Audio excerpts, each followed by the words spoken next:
Valen, Anda kemarin hari Minggu lewat medsos mengundurkan diri jadi komentator siaran Liga 1.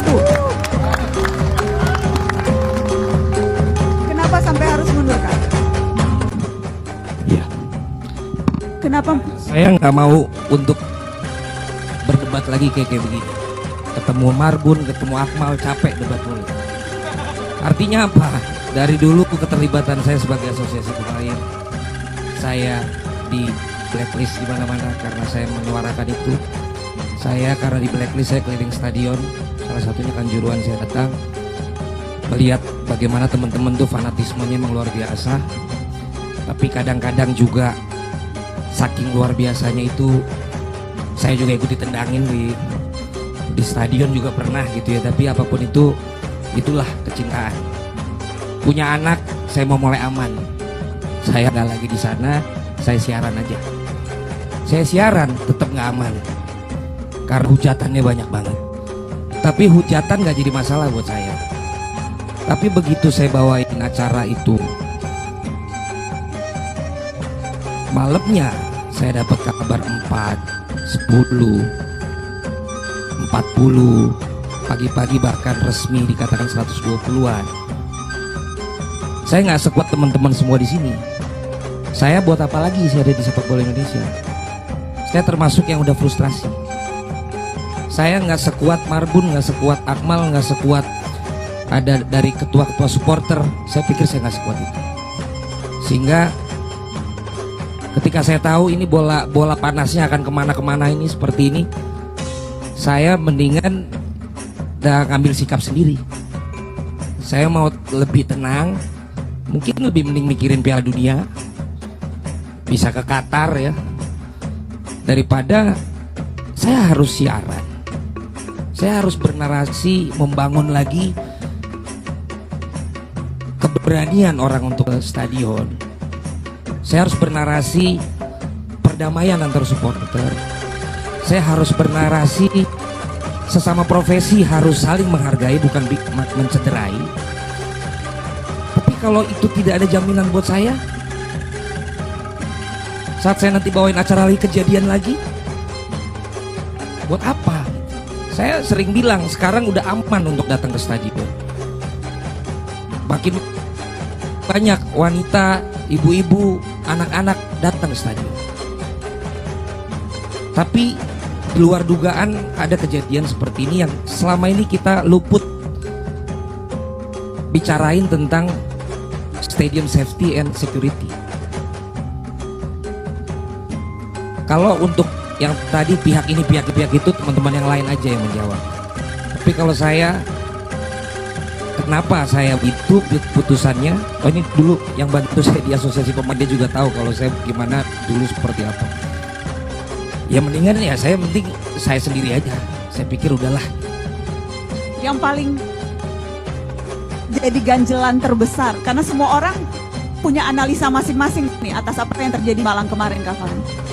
Anda harus, kalau analisa dari Anda komentator yang selama ini mengawal Liga 1, saya ambil di grup keluarga saya aja.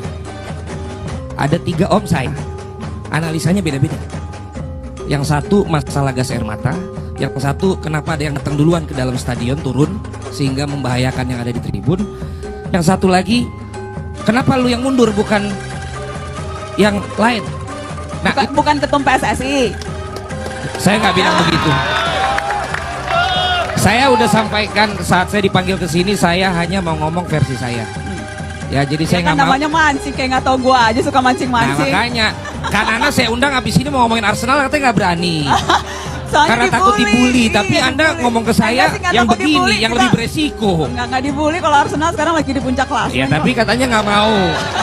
Katanya nggak mau kejebret media karena takut sama netizen yang membuli Arsenal. Poinnya, justru karena saya tidak bisa menjawab pertanyaan-pertanyaan itu karena saya tidak punya kewenangan, ya lebih baik saya mundur aja. Tapi Anda patah hati betul ya? Kejadian ini bikin patah karena hati. Anda udah berapa kali ke stadion? Gak sesering Anda sih. Saya datang ke stadion, saya sendiri aja harus bisa nyelamatin diri sendiri. Gimana kalau kita bawa keluarga yang kita yakinkan, ayo datang yuk daripada di rumah. Temenin yuk kita ke stadion aja, enak kok. Tautonya di luar dugaan kejadian seperti itu, Kak. Harus tahu kan, anak tuh harus tahu gimana kalau dalam stadion itu sedang berdesak-desakan, berdiri karena misalnya nggak single seat aja banyak yang berdiri. Nyanyi aja, kita nggak biasa ke stadion itu sesak. Belum kalau pada buka baju semua.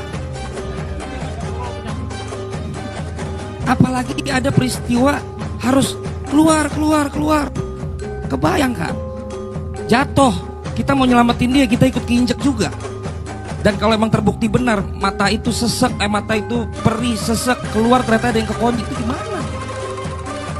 Saya nggak bisa lagi membayangkan rasanya teman-teman waktu itu di tengah, maaf ya, bagi saya yang di lapangan pertandingan kaburnya lebih gampang. Justru kalau di dalam peraturan regulasi stadion itu, kalau stadion tanpa pagar, ruang kumpul daruratnya emang ke tengah. Tapi kalau stadion dengan pagar, dia harus punya contingency plan. Dia harus punya tambahan pintu. Dia harus punya tambahan pintu darurat untuk mengeluarkan orang. Karena di luar negeri 15 menit kita harus habis isi stadion. Dan itu yang saya alami ketika di luar. Di saat itu tidak bisa dilakukan, dan kan kalau Kanjuruhan ada pagernya, berarti kan jalan keluarnya harus ke pintu keluar. Pintu keluar normal aja, dalam keadaan panik, mata perih, sesak napas, pasti susah. Apalagi kalau ada kejadian kemarin. Jadi saya berempati apabila di sini ada teman-teman supporter yang juga pernah mengalami seperti itu semua. Saya sangat berempati, dan bagi saya ini terlalu mengerikan. Ini terlalu berlebihan, korbannya tidak bisa saya bayangkan.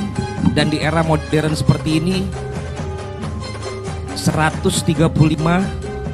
yang resmi 131 ya, 131 itu too much, itu terlalu banyak. Mudah-mudahan juga tidak akan ada lagi hal seperti ini. Teman-teman supporter, terbaik apakah ada supporter lawan ataupun dengan kepolisian ataupun dengan siapa, mari kita juga. Saya senang ada satu yang mengatakan jangan pada saat sukses berkata sukses ini berkat saya, tapi mari kita berkata saat ini gagal itu tanggung jawab saya.